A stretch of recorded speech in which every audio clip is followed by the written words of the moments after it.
Alright, how's everybody doing today? Back again with another video for you guys and gals. And today, what I have for everyone is I want to share some of my thoughts and opinions on Samsung. Okay?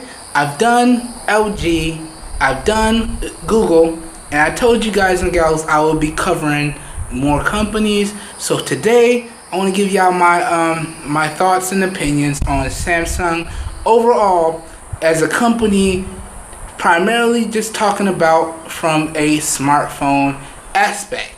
I'm going to talk about some of the things that they do well, and I'm going to talk about some things that they can improve upon, and ultimately something that will help them as a company moving forward. Now I know I'm a smaller content creator, they may not ever see this video, but still it's been nagging at me for a while now, and you know, I can only let something nag at me for so long before I feel like I have to make a video about it.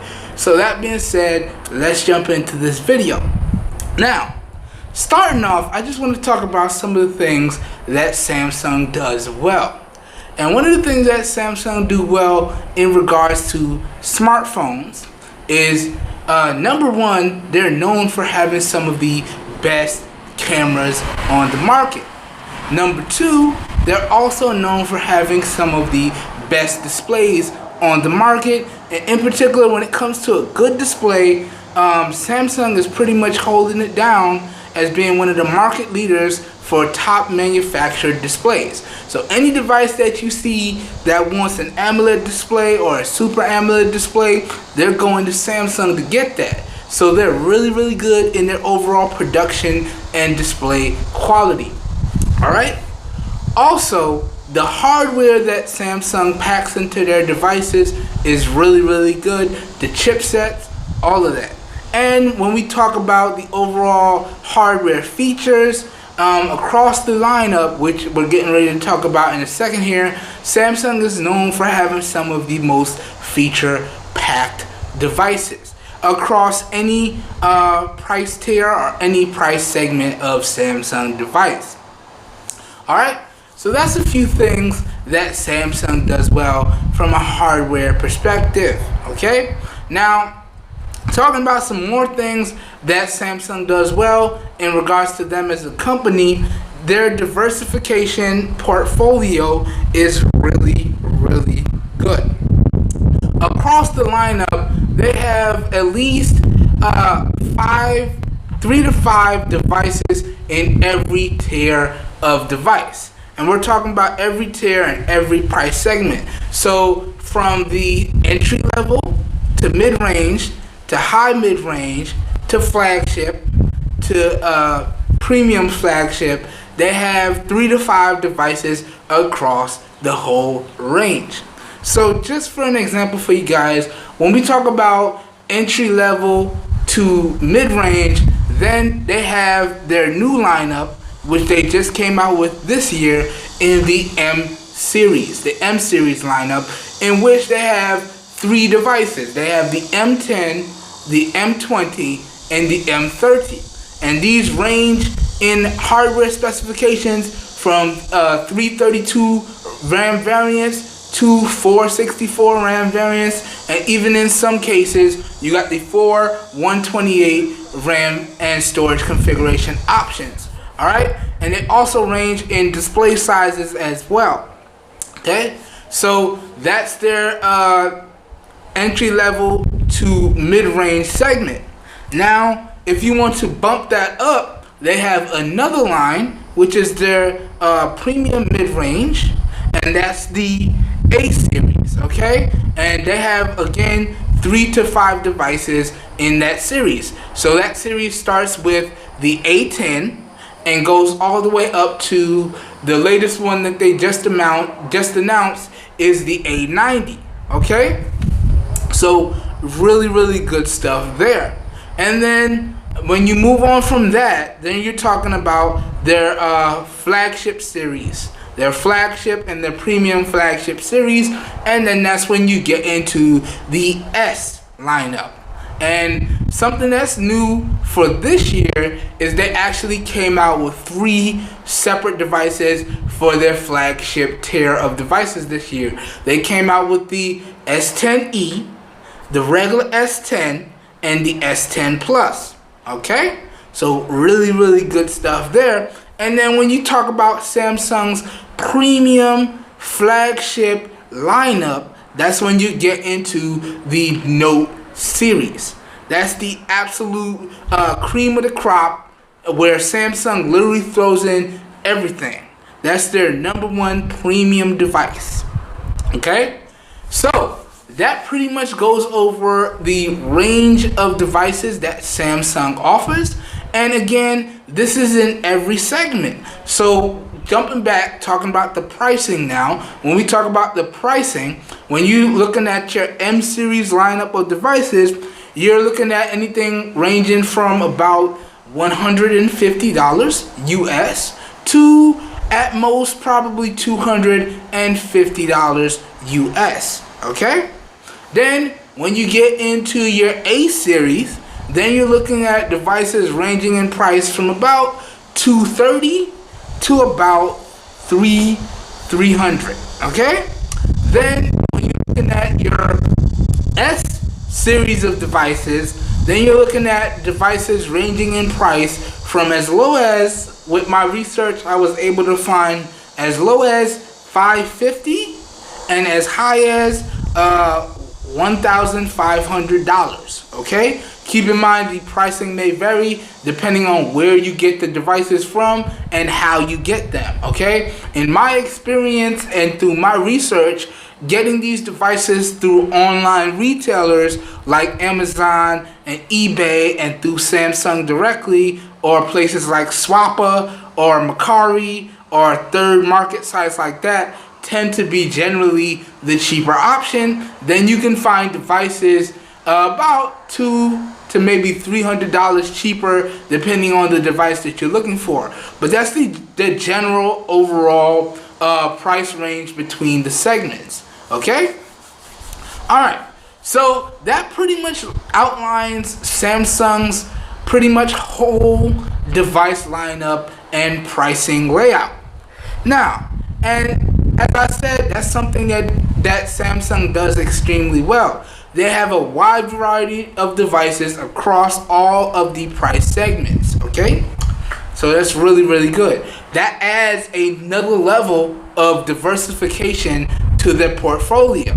And with diversification comes more revenue. And at the end of the day, as a company, that's what you want to see. You want to see more positive revenue, profits. Okay? So really good stuff. That's something that Samsung does well. Now, let's talk about a few things that Samsung does not do too well. Okay? And it's gotten better over the years, but it's still not where it can be. After I talk about this, we're going to talk about some things that Samsung can do to improve their layout and their portfolio and add more diversification and or more profits or revenue, which is what you would want. But let's talk about some of the things that they don't do well. Number one, and if you're a longtime Samsung fan, you already know what I'm getting ready to say. Their software. Throughout the years, Samsung has been known for having some very feature-packed software, but it's also garnered a reputation of not being the best. Their animations could be better, more fluid. They take away features that people get used to and they bring in other features, or they take away different segments of features and, just do away with it altogether. Okay? So through the years, Samsung software has not been the best. Although it has been the most feature-packed, it has a tendency to not be the best. Now, in the more recent years, Samsung has been fixing some things. They've come out with various iterations of their software UI, from TouchWiz in the early days all the way through to Grace UX and Samsung Experience, and their most recent iteration being the One UI. Okay, so it's gradually gotten better over the years, but it's still not one of Samsung's strong suits. Okay, and along with that, their update and update rollout has not been the best as well. Now, I understand that when you have smart devices or mobile devices and they're being distributed in such a wide scale, there's only so much control that you have over those updates. Primarily, just so y'all know, Samsung only really has control over the international device rollout package, or devices that they take care of in their own general region. Other than that, they can push the update, but if you're getting your device somewhere locally, like in the US, and you're getting it through a carrier, Samsung can push the update, but then the carrier has to take that update and add their own fluff and or bloatware apps on top of that, which can overall slow down the rollout update process and make the overall experience a little bit worse. So I can understand that, but in general, Samsung's general update rollout has not been the best throughout the years, and that's somewhere where they can really improve. That and their software implementation really needs some improvements. Okay? But that's some of the things that Samsung doesn't do too well. Now, let me talk about some things that Samsung can do and or bring to the market that will greatly improve their overall lineup and or revenue and or profits. Okay? Now, for those of you who don't know, Samsung does have their own software OS. It's called Tizen OS, and they did a brief run of Tizen OS across a limited number of devices. Okay, and I believe it was in select areas like India and in that region there. I think it was in one other place, but I can't remember right now. But Samsung does have their own software that they built from the ground up. All right. Now I think they're generally trying to push that Tizen OS in the smartwatch segment. So they're trying to do away with the Android OS, or that forked version of Android that they have on their smart devices, and bring in Tizen OS specifically for their smartwatch lineup or smart band lineup. Okay? But in my opinion, I feel like Samsung should have brought out their devices in two different configurations. You could have had your Android configuration, which is what we have today, and you could have also had your Tizen configuration. Okay?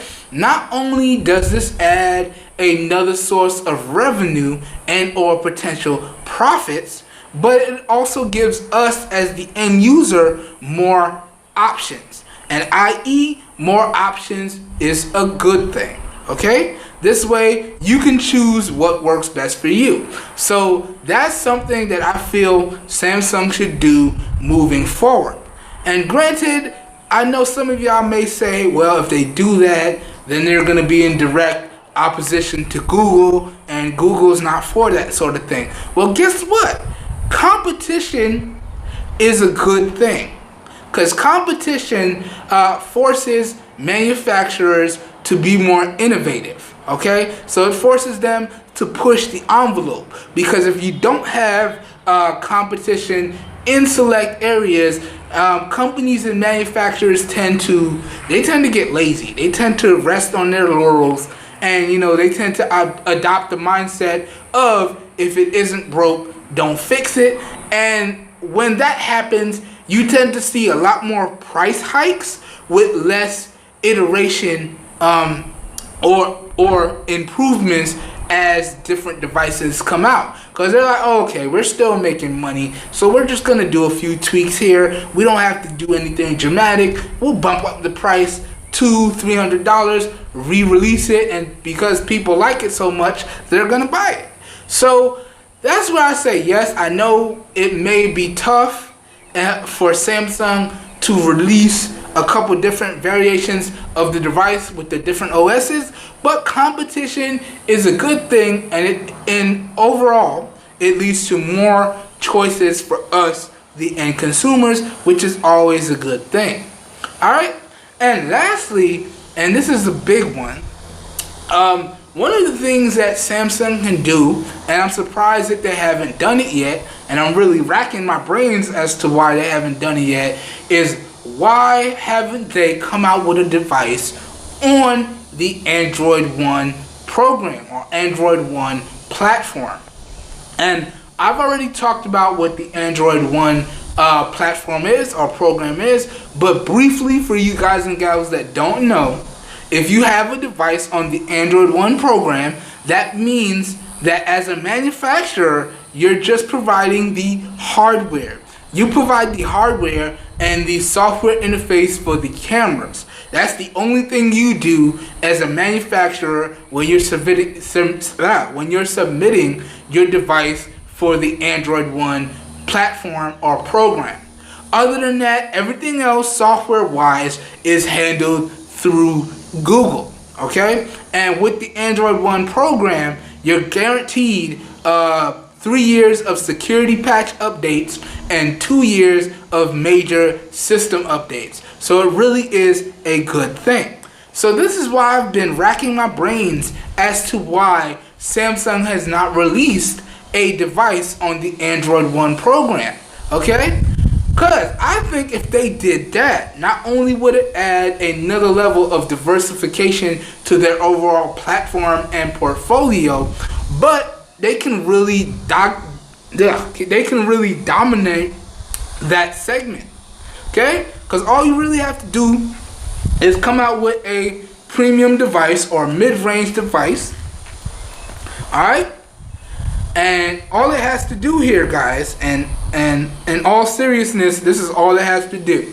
Have a good display, good Super AMOLED display, have good camera software, alright? And then after that, the software itself is being handled by Google. So that's pretty much it. So just to put that into perspective for you, if Samsung ever sees this video, I'm going to give them a general idea. All you have to do is come out with a device, something similar to, let's say, the S7. Alright? Something like that. So that frame, that hardware, and it's just running the stock AndroidOne software, and it just has your camera software on top of that. That's all you have to do. You come out with a device like that, and you price it at anywhere from about, let's say, $180 to at most about $250. That bad boy would sell like hotcakes. Okay? Prime example. Let me give you a prime example of how we know that this works. A bunch of manufacturers, international manufacturers, that were getting little to no recognition outside of their markets have begun to see an overall influx in sales and revenue and or profits, primarily because they have devices on the AndroidOne platform. Some manufacturers that come to mind are manufacturers like Xiaomi and Nokia, and I'm sure there's a few more. Even LG has an AndroidOne device, okay? And those AndroidOne devices tend to sell really, really well, okay? Let's take Xiaomi for an example, okay? They have a really solid device in the Mi A2 and the Mi A2 Lite, okay? Really good hardware and stock software, and that device tends to sell extremely well. Okay? Another example of how this implementation may help Samsung if they chose to implement it, you can look at even newer devices than that. Take, for example, the Google Pixel 3a and 3a XL. This is a bona fide example of having a device with really good hardware and stock software does extremely well. And what did Google do when they came out with the 3A and 3A XL? They're like, what do we really need in our device? Number one, a really good camera. Okay, let's bring down the cameras from our flagship lineup. Really good camera. Number two, really good build, decent build. Okay, we can do that. Let's just take our flagship lineup, trim off some of the fluff. Okay, and then number three, really good software. Okay, now some people may say Google as a whole, although they started out with really good software, it hasn't really ended up like that in recent years. But essentially, that's all you would have to do. And look how good Google's mid-range device, the 3A and 3A XL, are selling right now. Okay? So those are just a few examples of what Samsung can do to diversify their portfolio in terms of smartphones and get even more revenue and or profits. Okay? And honestly, I couldn't believe why I was making this video. I'm making a video to explain to a company how they can make more money and or revenue, even though I'm sure that they've had somebody in the company telling them for years, we probably need to jump on this.